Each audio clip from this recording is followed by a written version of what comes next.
అందరికీ నమస్కారం. హిందూ సాంప్రదాయంలో తులసి మొక్కకు ఎంతో ప్రాధాన్యత ఉంది. హిందువుల అందరి ఇళ్లల్లోనూ తులసి మొక్క ఖచ్చితంగా ఉంటుంది. రోజు దానికి నీళ్లు పోయడం, పూజలు చేయడం అనేది మామూలుగా మనకి తెలిసిన విషయాలు. తులసి అంటే ఆది పరాశక్తి అంశాలలో ఒక అంశయే తులసి మాత కనుక తులసి చెట్టు విషయంలో పొరపాటున కూడా ఈ తప్పులు చేయకూడదు. అవేమిటో ఇప్పుడు వివరంగా తెలుసుకుందాం. సాధారణంగా మన ఇళ్లలో తులసి చెట్టుకు రోజు నీళ్లు పోయడంతో పాటు తులసి దగ్గర నమస్కారం చేయడం, దీపారాధన చేయడం లాంటివి చేస్తూ ఉంటాం. కానీ అంత పవిత్రంగా పూజించే తులసి మాత దగ్గర కూడా కొన్ని పొరపాట్లు చేస్తుంటాం.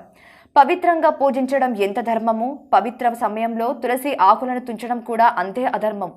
తులసి మొక్కను ఎంతో పవిత్రంగా చూసుకోవాలి. ఆ పవిత్రంగా ఉన్న స్త్రీ యొక్క నీడ కూడా తులసి మొక్క మీద పడకూడదు. తులసి దళాలతో దేవుడికి పూజ చేసేటప్పుడు పొరపాటున కూడా రోజు మనం పూజించే తులసి కోటలోని తులసి ఆకులను భగవంతుడికి సమర్పించకూడదు. ఇలా పూజించే తులసి దళాలను కోసి దేవతలకు అలంకరించడం అనేది మహాపాపం. దాని వలన ధనం కూడా అంతరించిపోతుంది. లక్ష్మీదేవి ఆగ్రహానికి గురవుతాం. అయినా పక్కన వేరే తులసి మొక్కలను నాటి దాని నుంచి మాత్రమే తులసి దళాలతో తీసుకొని భగవంతుడికి సమర్పించాలి. ఇకపోతే తర్వాత చాలా మంది చేసే పొరపాటు ఏంటంటే తులసి మొక్క పెట్టిన తర్వాత బట్టలు ఆరేయడానికి తీగలను ఆరు బయట కడుతూ ఉంటారు. వాటిపైన బట్టలు ఆరేస్తే ఆ బట్టల నుంచి కారే నీళ్లు తులసి చెట్టు మీద పడతాయి. ఇది చాలా తప్పు. దీనివల్ల అనేక రకాలైన అనర్థాలు ఏర్పడతాయి. తులసిని అగౌరవపరిచినట్లు కూడా అవుతుంది. తులసి మొక్కని లక్ష్మీ స్వరూపంగా భావిస్తూ ఉంటాం. లక్ష్మీ అనుగ్రహం ఉండాలంటే తులసి మొక్కను కూడా అంతే పవిత్రంగా భావించి పూజించాలి. ఇక మరో విషయం ఏంటంటే కలిసినప్పుడు పూజ చేసేటప్పుడు అమ్మవారికి దగ్గరగా దీపం పెట్టడం, అగరవత్తుల ధూపం ఉంచడం కూడా ఒక రకంగా దోషమే. దీపాన్ని ఎప్పుడు కూడా 3 అంగుళాల దూరంలో ఉంచాలి. అంతేకాని తులసి చెట్టు లోపల పెట్టరాదు. ఇలా చెట్టు మొదట్లో దీపం పెట్టడం వల్ల ఆ వేడికి చెట్టు ఎదుగుదలకు ఇబ్బంది ఏర్పడుతుంది.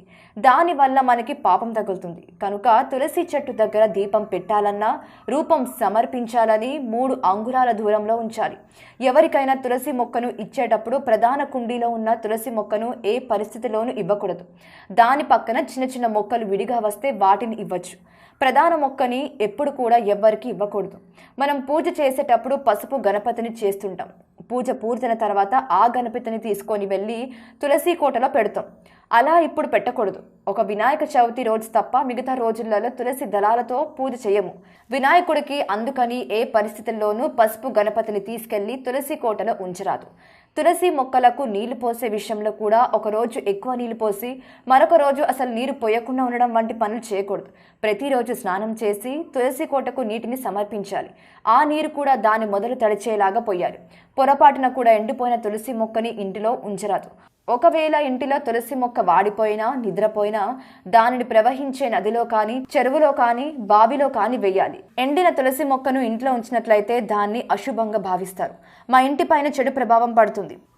ఎండిన మొక్కని నీటిలో ప్రవహింప చేశాక ఆ స్థానంలో మరొక మొక్కలు నాటాలి. పవిత్రమైన వాటి యొక్క పవిత్రతను కాపాడడం మన అందరి బాధ్యత. కనుక తులసి చెట్టు విషయంలో ఈ జాగ్రత్తలన్నీ పాటించి తులసి మాత యొక్క అనుగ్రహంతో సుఖ సంతోషాలతో ఆయురారోగ్యాలతో ఉండండి. ఈ వీడియో గనక మీకు నచ్చినట్లయితే లైక్ చేయండి, షేర్ చేయండి, సబ్స్క్రైబ్ చేయండి. మరిన్ని ఇంట్రెస్టింగ్ అప్డేట్స్ కోసం మా శ్రీ భక్తి ఛానల్ని ఫాలో అవ్వండి.